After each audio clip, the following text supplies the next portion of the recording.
आचार्य इस YouTube channel पर आप लोगों का स्वागत है। आइए आज हम लोग द्वितीय दिवस के होमवर्क पर विचार विमर्श कर रहे हैं। आप लोगों को कल अर्थात बुधवार को क्रांतिकारी आंदोलन एवं आज़ाद हिंद फौज को तैयार करना है। इसमें इतिहास में आप लोग 2 घंटा समय देंगे और मुख्य रूप से क्रांतिकारी आंदोलन को देखेंगे। यहाँ से बीपीएससी में कई प्रश्न पूछे जाते हैं।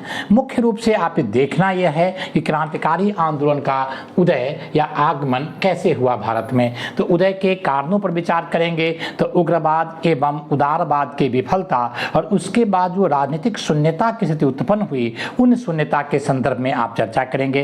फिर क्रांतिकारी साहित्य का प्रभाव जो यूरोप में और अन्य जगह लिखे जा रहे थे, क्रांतिकारियों ने उन साहित्य को पढ़ करके अपने आप को प्रमोट किया। उसके बाद कौन कौन ऐसी संस्था थी भारत में क्रांतिकारी आंदोलन में, तो उन संस्थाओं के बारे में, जैसे अनुशीलन समिति के बारे में आप जरूर देख लेंगे। और अनुशीलन समिति 2 जगह उनका आप चल रहा था, एक ढाका में और दूसरा कोलकाता, और इसमें कौन कौन व्यक्ति जुड़े हुए थे। तो खास करके बारिंद्र कुमार घोष का नाम तो उसमें निश्चित रूप से आप ध्यान में रखेंगे। उसके बाद वहां से आगे बढ़ते हैं तो महाराष्ट्र वाले रीजन में अगर आएंगे तो यहाँ पर अभिनव भारत और मित्र मेला की चर्चा जरूर होनी चाहिए। आप इनकी चर्चा करेंगे, इनको देख लेंगे। और यहाँ से बीडी सावरकर इससे जुड़े हुए थे। उसी तरह से बंगाल में आगे आएंगे तो खुदीराम बोस और प्रफुल्ल चाकी, ये दोनों क्रांतिकारी आंदोलन से जुड़े हुए व्यक्ति थे।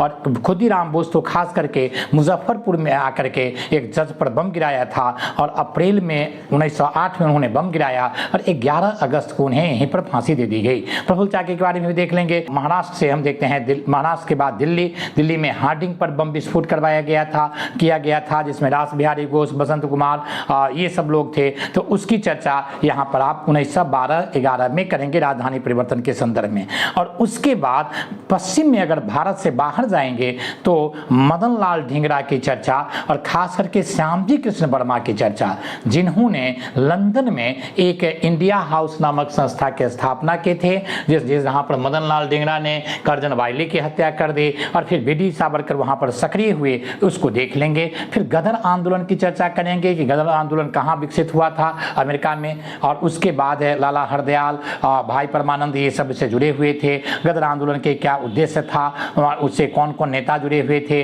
उनके अखबार का क्या नाम था, सबसे पहले किस भाषा में, किस लिपि में प्रकाशित हुआ, इन सारी चीज़ों को देखेंगे। उसके बाद द्वितीय चरण के जो आंदोलन हैं, उन आंदोलनों में खास करके भगत सिंह, राजगुरु, सुखदेव, चंद्रशेखर आजाद, राम प्रसाद बिस्मिल, इनकी चर्चा करने की आवश्यकता है। और उन्होंने हिंदुस्तान रिपब्लिक एसोसिएशन की जो स्थापना किया था। और फिर सूर्यसेन को भी थोड़ा देख लिया जाए कि सूर्यसेन ने किस तरह से बंगाल में मास्टरदा के नाम से प्रसिद्ध हुए और उन्होंने एक आर्मी की स्थापना किया था। और आर्मी की स्थापना करके और उसमें बहुत सारी महिलाएं भी जुड़ी हुई थी। तो उन महिलाओं जैसे कल्पना दत्त, प्रीतिलता वाडेकर, ये सब नाम आप ध्यान में रखेंगे। आगे आइए, अब हम लोग यहाँ से आते हैं आज़ाद हिंद फौज। आज़ाद हिंद फौज पर तो क्रांतिकारी आंदोलन दोनों में अपना वीडियो है। इस वीडियो को देख करके आपको काफ़ी लाभ मिलेगा और इससे आपको पता लगेगा कि कितने व्यवस्थित रूप से वीडियो रखे गए हैं और इससे मुझे लगता है कि निश्चित रूप से आपको लाभ मिलेंगे। दूसरा आइए कि आज़ाद हिंद फौज, इसके बारे में वीडियो बने हुए हैं। और आज़ाद हिंद फौज के बारे में देखें तो आज़ाद हिंद फौज के विचार सबसे पहले किसके दिमाग में आया, सबसे पहले इसका प्रथम चरण का गठन कहाँ हुआ, कब हुआ, किसने किया, फिर नेताजी को कैसे आमंत्रित किया गया, नेताजी ने इसकी घोषणा कहाँ की, इसका मुख्यालय कहाँ बनाया गया, कौन कौन रेजिमेंट स्थापित किए गए थे, इन सारी चीज़ों को आप देखेंगे। और फिर लाल किला पर जो मुकदमा चला था, उस मुकदमा में किन किन व्यक्तियों के, प्रेम सिंह सहगल, उसके बाद ढिल्लो, उसके बाद शहनवाज खान, तीनों का नाम। फिर इनके मुकदमा की सुनवाई के लिए किन किन व्यक्तियों को रखा गया, तब भूला भाई देसाई के नेतृत्व में कैलाशनाथ कारजू, नेहरू आदि थे इसमें। तो इन लोगों को भी ध्यान में आप रखेंगे, ये देख लेंगे। अब आइए हम विज्ञान की बात करें तो विज्ञान में रोग और उनके कारण पर विचार विमर्श करना है। रोग और उनके कारण को देखें तो यहाँ से बीपीएससी में बहुत प्रश्न पूछे गए हैं। पिछले बार ही 6 प्रश्न यहाँ से पूछा गया था। तो रोग में खास करके कवक जनित रोग, उसके बाद बैक्टीरिया जनित रोग, उसके बाद प्रोटोजोआ जनित रोग और विषाणु जनित यानी कि वायरस जनित रोग। तो सबसे पहले अगर देखें कवक, तो कवक से कौन कौन रोग होता है, जैसे दम्मा, दाद, खाद, खुजली, गंजापन, ये सब जो है सो आपको एथलीट फूड, ये सब आपको कवक से होते हैं। फिर प्रोटोजोआ से मलेरिया, कालाजार और पैरिया, ये सब बीमारी हैं। और बैक्टीरिया के सभी रोगों का नाम एकदम बिल्कुल याद कर लीजिएगा। और इसी तरह से वायरस का भी, तो वायरस जैसे खसरा, रेबीज, डेंगू, एड्स, मम्स, चेचक, ये सब है। और बैक्टीरिया से हैजा, डिप्थीरिया, उसके बाद टिटनेस, टाइफाइड, टीबी, निमोनिया, ये सब रोग जो हैं तो इनको आप दिमाग में रखेंगे। और हो सके तो इनके कारण तो हो ही गया, और उपचार के लिए क्या क्या किया जाए ये भी थोड़ा सा देख लेंगे। अब करंट के संदर्भ में जुलाई और जून इन दोनों का नेशनल राष्ट्रीय घटना चक्र आप देखेंगे, खास करके आर्थिक भी, प्रशासन से संबंधित, राजनीति से संबंधित जितनी बातें हैं इसको आप देख लेंगे। मैगजीन का नाम मैंने कल ही रख दिया था कल के वीडियो में। और ज्योग्राफी में आइए तो मैदान मुख्य रूप से, और पठार को मैं हटा देता हूं, मैदान और द्वीप देख लेंगे। भारत के मैदान और द्वीप, मैदान के संदर्भ में आइए तो जैसे भाभर, तराई, बांगर और खादर, तो इसका स्थानीय स्तर पर क्या क्या नाम है और इसकी क्या विशेषताएं हैं उनको देखना है। और इसके बाद अगर आप देखें तो गंगा का मैदान, उसमें भी ऊपरी गंगा का मैदान, निचली गंगा का मैदान, मध्य गंगा का मैदान, फिर राजस्थान का मैदान, पंजाब का मैदान, इस तरह से ब्रह्मपुत्र का मैदान, इन मैदानों को देखना है। फिर पश्चिम तटीय मैदान और पूर्वी तटीय मैदान। पश्चिम तटीय मैदान में 3 भाग में बटा हुआ है, तो कोंकण का मैदान, कन्नड़ का मैदान या कनाडा का मैदान और मालाबार तट का मैदान। और इधर हम देखते हैं पूर्वी मैदान जो है, तटीय मैदान, ये बटा हुआ है किसमें, तो सबसे नीचे कोरोमंडल का मैदान, उसके पहले उड़ीसा वाले भाग में उत्कल का मैदान और उत्तरी सरकार का मैदान। तो इस तरह से आप इन तीनों मैदानों को देखेंगे, दोनों के भाग को।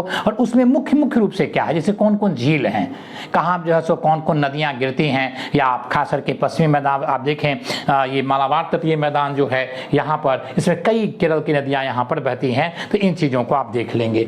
द्वीप के संदर्भ में अगर देखें तो अंडमान निकोबार और लक्षद्वीप, इनको आप देख लेंगे। और 1300 द्वीप भारत में हैं, और इन 1300 द्वीप में ज़्यादा द्वीप जो हैं अंडमान निकोबार वाले एरिया में है, बंगाल की खाड़ी में है। और उन द्वीपों के बारे में खास करके जो कुछ चैनल हैं, 9 डिग्री चैनल, 10 डिग्री चैनल, उन चैनलों को देख लेंगे। खास करके जो अंडमान निकोबार की राजधानी है, उनके राजधानी का भी नाम बदल दिया गया है, तो देख लेंगे कि विजयपुरम राजधानी पोर्ट ब्लेयर का नाम कर दिया गया है बस 2 सप्ताह पहले। तो इस तरह से इन सारी चीज़ों को देख लेंगे। और लक्षद्वीप के बारे में भी देख लेंगे। तो ये आपको यहाँ भूगोल की बात हो गई। मूल अधिकार के संदर्भ में अनुच्छेद 22 से लेकर के 35 तक, तो 22 अनुच्छेद 22, फिर 23 और 24 शोषण के विरुद्ध अधिकार है, 25 से लेकर के 28 तक धार्मिक स्वतंत्रता का अधिकार, फिर अल्पसंख्यकों के जो कुछ लिपि और भाषा संबंधी अधिकार हैं वो उनके बारे में, फिर हम देखते हैं कि सामाजिक संवैधानिक उपचार का अधिकार जो अनुच्छेद 32 से हमें प्राप्त है। तो इस तरह के कुछ रिजर्वेशन अन्य हैं जो 34-35 में दिए गए हैं। तो इस तरह से पूरा मूल अधिकार आप देख लेंगे। खास करके मौलिक ढांचा जो है या आधारभूत ढांचा जो केशवानंद भारतीवाद में आया था 1973 ईस्वी में, आप उनको भी देख लेंगे। तो इस तरह की चीज़ें ये आपको मूल अधिकार से जुड़ी हुई बात हुई। और भाग की बात मैंने कल किया था कि 12 तक आपको देखना था, जो आज देखना है। लाइव क्लास में 9 बजे मैं चर्चा भी करूंगा। और 12 से लेकर के 22 तक जो भाग है उसको आप देख लेंगे। अनुसूचियां तो हो ही गई है, तो इसके लिए अलग से 1 घंटा समय दे दिया गया। ज्योग्राफी के लिए, इकोनॉमिक्स के लिए अलग से मैं 9.5 घंटा का कार्यक्रम अभी दे दिया हूँ। बल्कि कल का जो कार्यक्रम था वो कार्यक्रम 9 घंटे का था, आधा घंटा बढ़ा करके इकोनॉमिक्स के लिए अलग से समय निकाल लिए हैं। इकोनॉमिक्स में आप लोग नियोजन देखेंगे और योजना आयोग और नीति आयोग। तो नियोजन के विचार सबसे पहले कहाँ आया, सोवियत संघ में आया।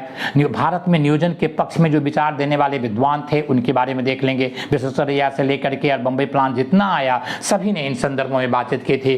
फिर नीति योजना आयोग का गठन 1950 15 मार्च, फिर नीति आयोग का गठन आप देखेंगे 1915 में मोदी जी ने किया था। उसके बाद है प्रथम द्वितीय से लेकर के 12वीं पंचवर्षीय योजना तक मोटी मोटी बात कौन कौन उद्योग किस पंचवर्षीय योजना में लगाए गए, किस उद्योग का मॉडल क्या था, जैसे कितना विकास दर रखा गया और कितना हम अचीव कर सके। तो जो 2, 4, 5, 6 बातें हैं जो एनसीईआरटी में आपके नोट्स में होंगे, तो एक नियोजन, एक पंचवर्षीय योजना के 5 से अधिक तथ्यों को याद नहीं करना है, लेकिन 5-6 तथ्य जहां जहां हैं उन तथ्यों को आप देख लेंगे तो ये आपको हो गया इकोनॉमिक्स का। और बिहार में बौद्ध जैन धर्म को देख लेंगे। बौद्ध और जैन धर्म में तो भगवान महावीर के बारे में, उनसे पहले कितने तीर्थंकर हुए, उन तीर्थंकरों के बारे में थोड़ा देख लेंगे, महावीर स्वामी के जीवन के बारे में, फिर जैन दर्शन के बारे में यानी कि स्यादवाद।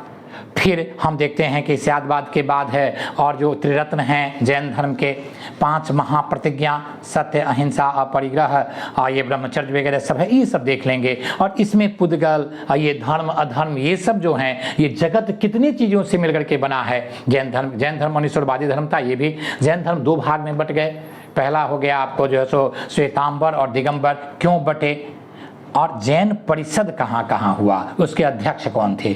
इसी तरह से बौद्ध धर्म के बारे में भी आप इन सारी चीज़ों को, भगवान बुद्ध के जन्म के बारे में, उनके परिचय, माता पिता, ज्ञान की प्राप्ति कहाँ हुई, फिर उन्होंने पहला उपदेश कहाँ दिया, फिर उसके बाद हम देखते हैं जैन बौद्ध है दर्शन, तो 4 आर्य सत्य, 4 आर्य सत्य के बाद प्रत्युत समुत्पाद, फिर उसके बाद अष्टांगिक मार्ग क्या था, उसमें क्या क्या बातें कही गई। उसके बाद है बौद्ध धर्म से जुड़े हुए 4 जो है सो संगति हुई थी, उन संगति के बारे में आप इन बातों को रखेंगे। और मौर्य साम्राज्य को केवल स्रोत के स्तर पर इंडिका की रचना किसने की, अर्थशास्त्र की रचना किसने की, और अशोक के अभिलेख कितने थे, और उन अभिलेखों का सामान्य परिचय मौर्य हम लोग अगले अध्याय में रखेंगे, विस्तार से देखेंगे। धन्यवाद।